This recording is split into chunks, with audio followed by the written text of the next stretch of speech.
Hey everyone. Today's story is one of those that sticks with you long after it ends. It's eerie, it's emotional, and honestly, it's the kind of thing you only hear on the deepest corners of Reddit. So buckle up, because this one is about a family curse, a basement no one ever talked about, and a boy who should never have existed.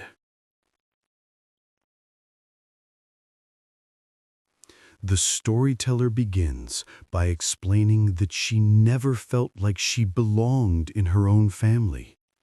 Her mother adored her siblings, the perfect son, the perfect daughter, but she was always the odd one, the one who didn't fit, the one who was never allowed near the basement. That door, the basement door, was the one rule in the house. And when she finally learned what was hiding down there, she realized the truth.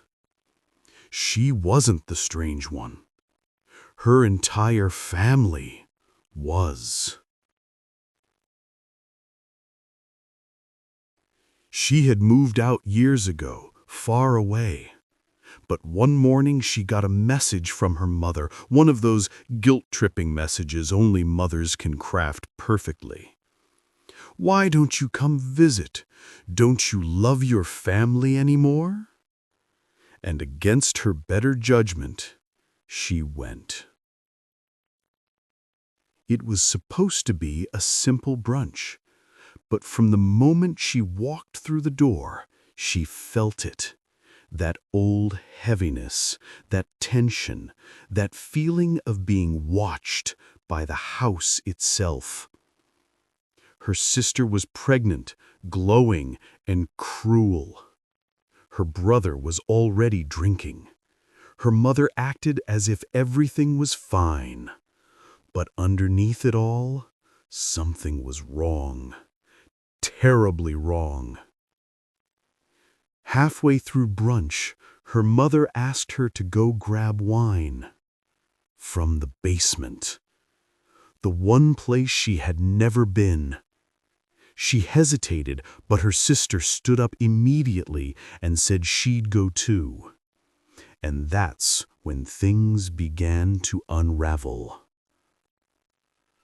The sibling led her down the stairs, casual, almost excited. And when they reached a shelf in the corner, she watched her sister grab the side and slide the entire bookshelf out of the way. Behind it was a hidden room. Cold, damp, breathing. Inside that hidden room, she saw him. A boy, maybe in his 20s, chained to the foundation of the house. But the chains weren't metal. They were roots, bone, tendrils of the building itself, fused into him like he'd grown from the wall. His skin was pale and cold, marked with names carved across his arms. His hair was red, long, matted. And the strangest part? He had wings. Not bird wings, not angel wings. Wings of bone and shredded frozen flesh, like something stuck between life and myth. He looked at her with eyes that had seen decades of suffering, and he whispered her name. Before she could react, her sister walked right up to him, and with the most casual voice in the world, like asking if someone wanted sugar in their coffee, she said, "It's time again." Then she pulled out a knife, a bright silver blade. And right in front of her, without hesitation, without mercy, She dragged the knife across the boy's throat. He collapsed, blood spilled, his body trembled, and then he came back. Gasping, choking, vomiting water so cold it froze instantly on the floor. Her sister laughed. Actually laughed. Like this was normal, routine, a chore. When he finally regained enough breath to speak, the boy told her everything. He had been captured by their great-grandmother during a shipwreck. She was supposed to die, drown in the icy sea, but she refused to accept her fate. So she took his. She bound him to her family and to the house. Every time he died, he was forced back to life, each resurrection feeding the family's health, luck, and longevity. It wasn't good genetics. It wasn't strong blood. It was him. He was the reason her siblings thrived, the reason her mother still looked young, the reason the family never got sick. But she, the storyteller, was the only one who never benefited, because she was the one who never hurt him. She was the one with a conscience. Shaking, horrified, and shaking again, she realized she only had two options: walk away or free him. And she couldn't leave him there, so she did it. She broke the chains, the bone, the roots, the living pieces of the house, and the entire foundation of the home began to scream. The walls cracked, the floor bled, the air turned cold enough to burn. And upstairs, her family, those happy, perfect siblings, began to crumble. Literally. Skin peeling, bones turning to dust, voices dissolving into screams, swallowed by the house. The curse was collapsing and taking everything with it.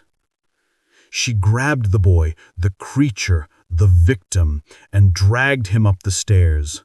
The house groaned like it was alive, like it wanted to stop them. They burst into daylight just as the home imploded behind them in a wave of red ice and dust. She thought they were safe. But then the boy grabbed her wrist, his eyes full of pain and fear. "You shouldn't have freed me," he whispered, "because the curse wasn't gone. It was loose, free, and now it needed someone else to pay the price."